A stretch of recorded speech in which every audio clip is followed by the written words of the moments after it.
Que é Pips? Daqui João Pedro Gonçalves e bem-vindos a mais um Panóplia de Cenas. Este vai ser mais um episódio da dualidade de cenas e hoje temos o tema de adversário e inimigo. Hoje acho que já podem reparar que já estou o melhor das alergias, por isso este vai correr melhor. E com adversário e inimigo é uma dualidade que eu quero falar que, ao contrário das anteriores, não é, que já vimos, que notava-se mesmo uma dualidade, não é? Pareciam mesmo coisas opostas, enquanto que adversário e inimigo parece que é quase a mesma coisa. E se calhar, nos modelos atuais da sociedade que temos, muitas vezes é a mesma coisa, mas não deveria ser, na minha opinião. Porque, por exemplo, adversário, por definições, outra vez, já sabem que eu gosto de definições, é basicamente alguém que rivaliza com, não é? Que luta ou compete com algo ou alguém, que se opõe. Não quer dizer que tenha de ser necessariamente um inimigo, não é? Às vezes, com os nossos amigos, não é? Num jogo de futebol, num jogo de PlayStation ou em outra coisa, são adversários naquele momento, não é por isso que são nossos inimigos. Enquanto que, não é? Quando já é inimigo, já é algo mais hostil. Já é algo que é mesmo do contra, que não tem nada a ver com o mesmo ponto de vista. E se formos mesmo ser mais incisivos na palavra, é alguém que tem mesmo aversão ou ódio a alguém, não é? Algo que é prejudicial, que pode mesmo até ser nocivo. E temos esta dualidade que é muito similar até. E nisto até podemos incluir outro tipo de pessoa, não é? Não é? Temos o adversário, inimigo, se calhar o discordante, que é uma posição que a maior parte de nós passa, não é? E é que é natural, não é? O discordante é simplesmente alguém que não concorda com algo num certo ponto de vista, não é? Não quer dizer que a pessoa tenha uma visão completamente diferente de tudo e que seja completamente alienada das nossas opiniões ou do que nós achamos. Não. Simplesmente naquele ponto, naquilo que estamos a discutir, naquilo que estamos a falar, naquilo que estamos a fazer, discorda. Ou simplesmente não pensa daquela forma. Isso é natural. Mal era se nós não discordássemos uns dos outros, ou mesmo das pessoas de quem gostamos de vez em quando, é? Mas é mesmo perceber o que discordamos, não é? Discorda daquilo por alguma razão válida, ou saber argumentar, que é o que às vezes falta, é perceber ou discutir o porquê que não concorda, o porquê de discordar e formar uma opinião válida. E ser discordante é simplesmente ter a sua própria posição, saber o que uma pessoa acha, saber o que quer e saber discordar dos outros, não é? Não ser uma Maria vai com as outras, de deixar que a opinião dos outros nos molde. E enquanto que o do adversário, ao contrário do discordante, já é alguém que tem mesmo um lado oposto do conflito, não é? Já é alguém mesmo, por exemplo, pessoas de clubes diferentes, que já não é discordante, já não é uma questão de opinião, mesmo na ideologia política, é alguém que simplesmente já não se trata de discordar ou discordar, tem uma visão totalmente diferente do ponto de vista de outra pessoa. E o inimigo, não é? Já é mesmo alguém que está ali para massacrar, alguém que passa a expressão que é ver sangue, que é mesmo hostil em relação àquele tema. E isto, enquanto que os adversários, não é? Os inimigos são alguém, já é uma posição regular. Na questão dos discordantes, não é? Dos opositores, e mesmo nos adversários e nos inimigos, temos aqueles que são eventuais, não é? Alguém que discordamos ou que é nosso adversário no momento, não é? O nosso amigo adversário de vez em quando jogamos a bola, não é? Mas temos aqueles os frequentes, que, ok, já sabemos que com aquela pessoa vamos discutir de vez em quando porque na generalidade dos assuntos temos opiniões diferentes, e o eterno, que infelizmente há pessoas que são inimigas eternamente no prisma em que são sempre do contra, não é? Essas pessoas cansam e são sempre do contra, está sempre tudo mal, acham sempre que são melhores, e acho que elas acabam por ser inimigas delas próprias, não é? Querem quase roçar a perfeição, mesmo sendo elas imperfeitas. Mas isso também é um bocado de produto, não é? Do que ultimamente vemos, que qualquer mínima coisa é logo uma reação uma reação explosiva, uma reação mesmo de inimizade, mesmo atacar, não é? Às vezes, nas discussões, até nisto, nas redes sociais que vemos hoje em dia, alguém que tem uma posição diferente, não é tipo, olha, discordo disto porque por isto, aquilo e aquilo. Não, é logo insultar, é logo chamar nomes, é logo demarcar-se da posição do outro e querer atacar pessoalmente alguém por trás de um teclado, por trás de um ecrã. Ou seja, Hoje em dia já não há discordância sem adversários, é toda a gente inimigo. Tipo, tens uma posição diferente de alguém, tens uma opinião diferente de alguém, a outra pessoa, sem te conhecer lá nenhum, já te vai marcar, já te vai atacar. E hoje em dia, o preço por isto, não é? Às vezes dizemos um comentário no Facebook, no Instagram, e depois tem repercussões enormes e pode até atingir, não é? Um mediatismo. E nem sequer vale a pena. Eu, por acaso, vejo muitas coisas que discordo. Até há muitas páginas no Instagram que sigo de pessoas que eu discordo muito e que não acho bem o que elas dizem. Pá, mas sigo que é para estar... que às vezes vem uma informação boa ou vem um assunto bom que eu desconhecia. E é importante, como já disse várias vezes, ver outros pontos de vista, ter noção de outras realidades. E às vezes não temos noção que, isto não é, as amizades, as relações profissionais e de parentesco até, quase que sofrem com isto, não é? Aliás, sofrem com isto. É logo uma guerra por ter opiniões diferentes. Não se pode ter uma opinião diferente.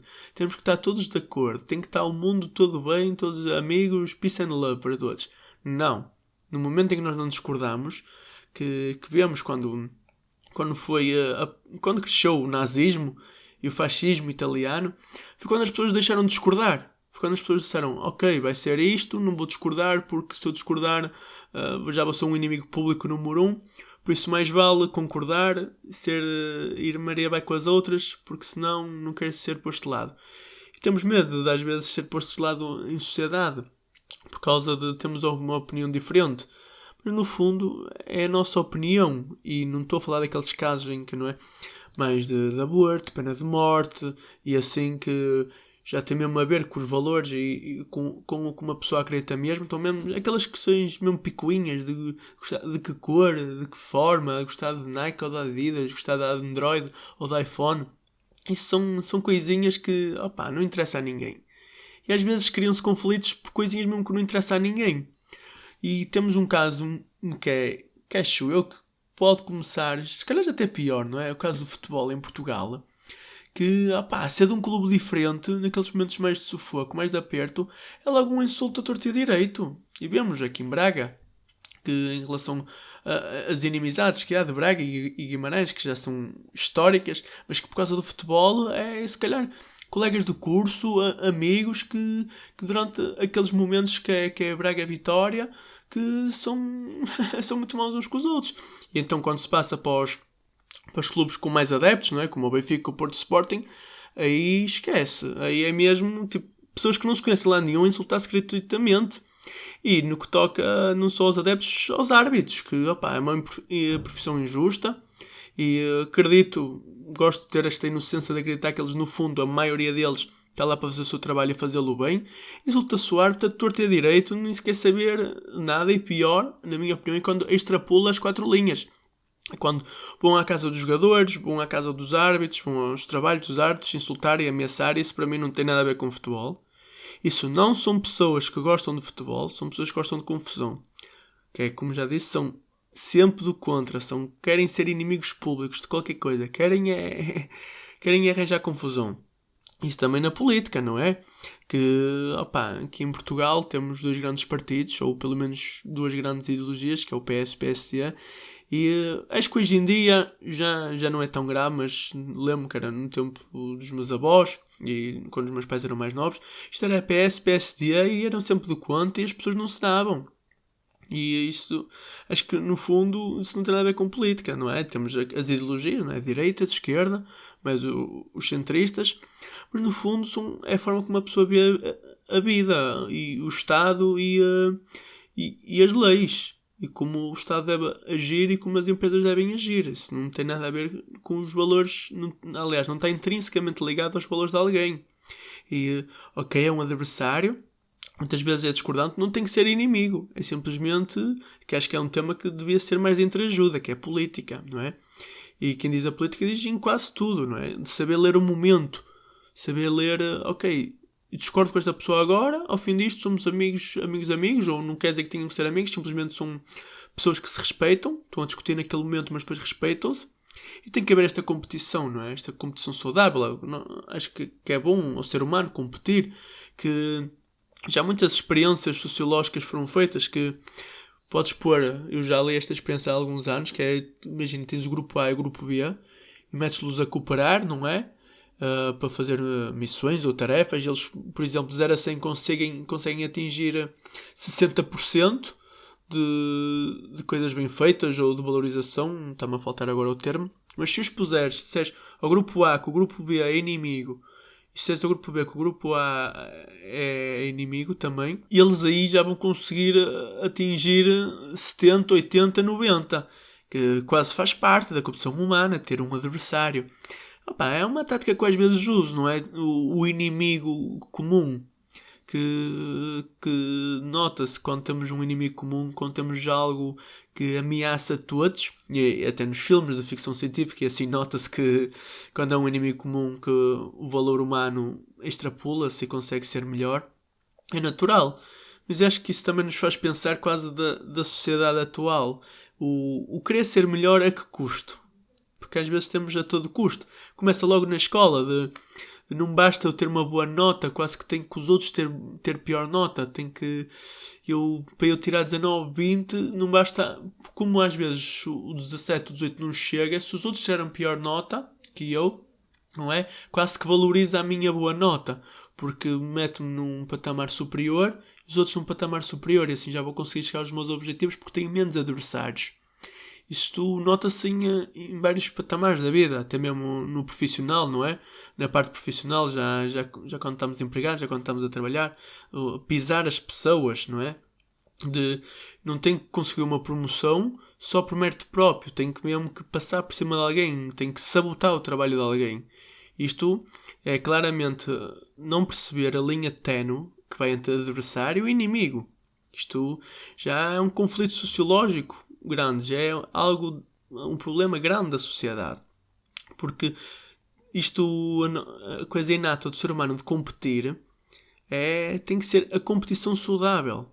Por exemplo, uma coisa que eu gosto muito, infelizmente não acompanho as modalidades todas, não é? Porque são imensas, mas o espírito dos Jogos Olímpicos, que os melhores atletas daqueles desportos, a chama olímpica dos 5 continentes estarem lá para competir com respeito, com desportivismo, para ser o melhor. E muitos deles, aliás, a maioria deles respeita-se, são amigos fora de competição. Muitos jogadores de futebol são amigos fora de competição. E eu não queria estar a retomar outra vez ao futebol, mas acho que é uma coisa que se nota, este problema é grande.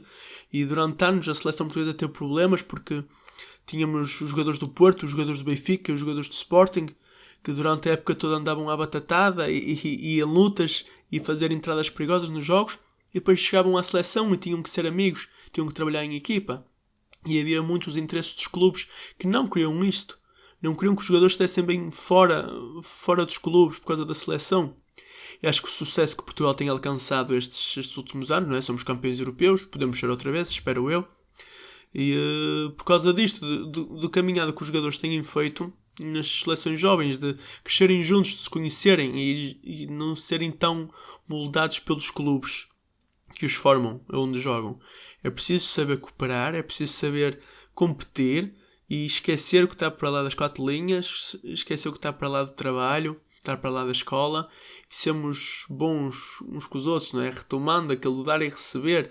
Se enfrentarmos alguém, se formos adversários de alguém com respeito, vai correr muito bem aquela disputa, aquela discussão, e podemos ganhar sempre conhecimentos, contactos e amigos. Por exemplo, se formos para um debate ou para uma discussão com alguém que não conhecemos de lado nenhum, podemos estar frente a alguém que depois alguém que nos vai dar uma oportunidade de emprego ou um projeto.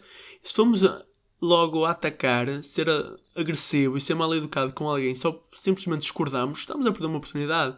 Estamos a perder algo de valor e estamos a humilhar a nós próprios, de não conseguir aceitar outro ponto de vista. E acho que é importante que consigamos aceitar outro ponto de vista. Eu pessoalmente, como já falei, não é daquele mini narcisismo de ser narcisista, não quer dizer que vá ligar ao ponto de vista dos outros, mas reconheço, a pessoa pensa diferente de mim, ainda bem que há pessoas a pensar diferente umas das outras, só acrescenta, só melhora o que temos de bom no mundo. E saber respeitar e reconhecer que às vezes estamos errados, que há outras soluções, às vezes nem a questão está certo e errado, não é? Subjetivo. Há outras soluções, há formas diferentes de fazer, pode dar resultados diferentes, mais rápidos, pode dar resultados piores, mas há sempre formas diferentes de fazer as coisas e temos de estar sempre disponíveis a ouvir os outros. E perceber que, não é? Trabalho é trabalho, conhaque é conhaque, amigos é amigos, negócios à parte. Não é preciso pisar os outros, não é preciso discutir acesamente de forma agressiva só porque simplesmente discordamos de alguém. E espero que reflitam sobre isto, que às vezes é difícil, estamos sempre neste stress constante, nesta azáfama todo dia a dia, que quando é a primeira coisa que discordam, nós explodimos e não toleramos. E temos que haver mais tolerância, principalmente com as pessoas que não têm ajudas, não têm carinho, não têm apoio. E às vezes só o facto de tolerar e ouvir a opinião delas, porque às vezes só ouvir uma pessoa, só o facto de estarmos disponíveis a ouvir alguém, já deixamos de ter um discordante, deixamos de ter um adversário, deixamos de ter um inimigo, passamos a ter um amigo e mais uma pessoa que pode acrescentar algo à nossa vida. Isto foi mais uma dualidade que não é bem dualidade, ou pelo menos não tem sido como as outras, não é? É mais tentar decifrar uma coisa que às vezes parece a mesma, não é? Adversário e inimigo, e um bocadinho aqui do discordante. E fiquem à espera do próximo episódio da dualidade de cenas. Gostava de ouvir a vossa opinião no Instagram ou no YouTube. Este foi o penúltimo episódio desta série da dualidade, por isso fiquem à espera do último. Bye bye, pessoal.